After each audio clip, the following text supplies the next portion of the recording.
Yeah. We are at 2 Thessalonians chapter 2, and it's a page turner. So we begin. Verse 1. This is Paul speaking.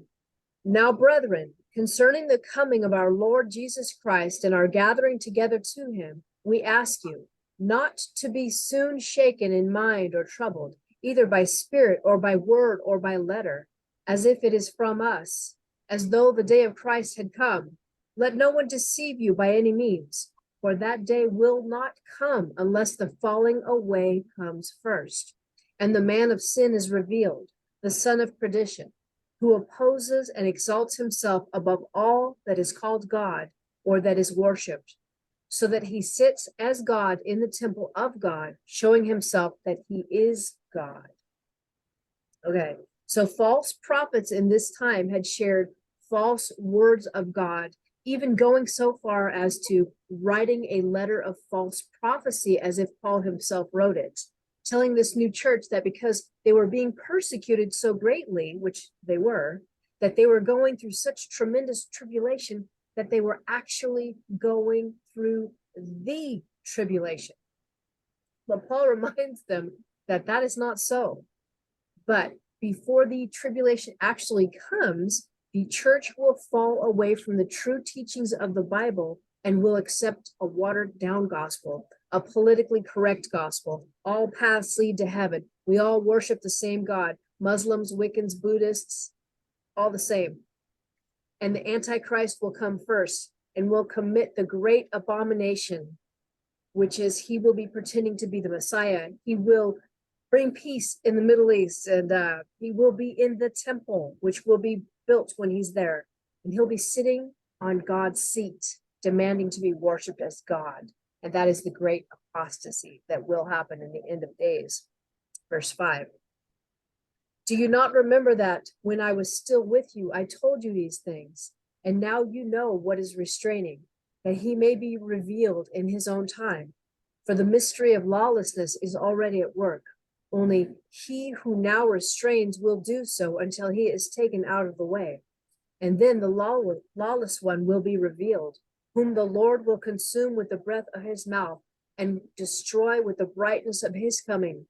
The coming of the lawless one is according to the working of Satan, with all power, signs, and lying wonders, and with all unrighteous deception among those who perish, because they did not receive the love of the truth, that they might be saved. And for this reason, God will send them strong delusion that they should believe the lie, that they all may be condemned who did not believe the truth, but had pleasure in unrighteousness. So we need to understand that the Antichrist will come and he'll be doing actual miracles, healings, bringing dead back to life. And people who do not know the gospel, which is a lot of people in our world, even people who attend church, they're going to be easily fooled into believing that he's Jesus. And those lured into his trap will accept his wicked mark so that they can continue to buy and sell and live life as usual.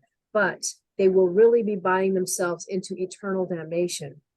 And they will look at anyone who knows better, that's us, as being stupid for not believing that this demon is Jesus. And they will perish. That's why it's so important for us to warn people, to let them know the beautiful and honest and full truth of the gospel.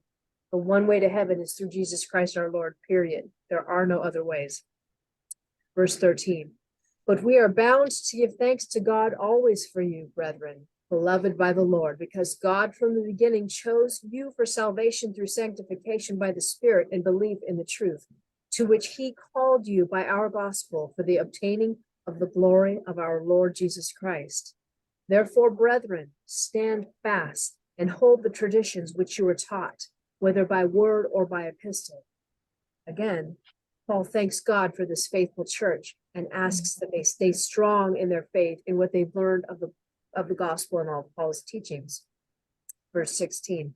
Now, may our Lord Jesus Christ himself and our God and Father, who has loved us and has given us everlasting consolation and good hope by grace, comfort your hearts and establish you in every good word and word. Wow. Beautiful, comforting closure to that very exciting and revealing letter.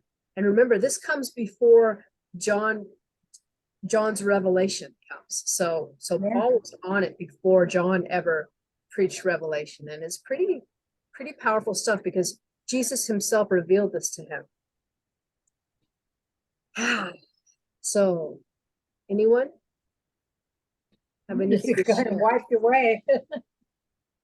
It's just, That's why we need to warn people, because people just they believe this watered down gospel. They believe that anything goes, and as long as you're a good person, that you're going to get to heaven, and that's complete bunk. Well, a frightening thing here in one of the footnotes, if this doesn't get your attention, nothing will. And it's the lawlessness of the one to come yet is something that we haven't even seen how bad it could get. I thought we were about as bad as we can get for what's happening in our world, but evidently not. Right. And this horrible thing is going to surface, and God is doing it to show us how bad we are and how bad it is without him and how bad it will be without him. Right. So it's already going on, but the man of lawlessness has not yet been revealed. And I'm like, oh my goodness, I thought we have the worst of the worst. And you mean they can be worse, worse than they are now? Yes, they can, and they will be. So God will bring us about, and those that have failed, eternity is a long, long time. No, I'm so scared for so many people. Yeah, exactly. yeah. Their lives depend on it, and they've got hardened hearts, and some of them you can't do anything about it, and all you can do is try. That's And right. the way you're not responsible for them, are No. we? We can't be. We can only do so much, can't we? Right. We can plant the seed.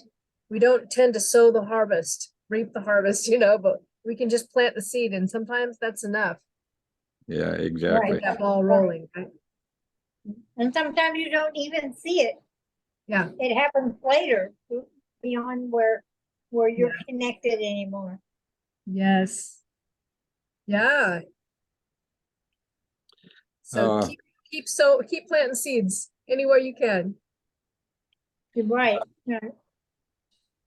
Well, will you be here Sunday, Avery? Are you planning to be? Yeah, okay.